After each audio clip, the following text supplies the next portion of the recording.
রয়েছে পদ্মের পাখির ন্যায় অলঙ্কার এবং বৌদ্ধ প্রতীকের নকশা। কিন্তু সবচেয়ে অবাক করা মুহূর্ত তৈরি হয় নবম দফা খনন কার্য চলাকালীন। মুঘল বাড়ি থেকে একদিনে উদ্ধার হয় ৯৫টি ব্রোঞ্জ মূর্তি, যা বিশ্ব প্রত্নতত্ত্বে বিরল এক ঘটনা।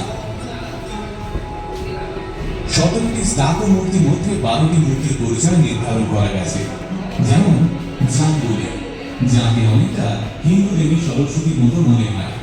হাতে বাদ্যযন্ত্র, চারপাশে সাপের বেষ্টনী।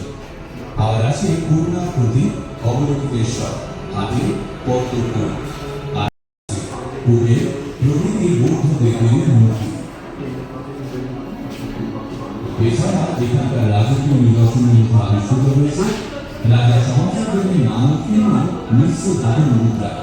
এটি সোনার লকেট, এটি সোনার মুকুটের ভাঙা অংশ এবং দুটি নাম ফলক, যেখানে লেখা ছিল এই বৌদ্ধ বিহারের নাম।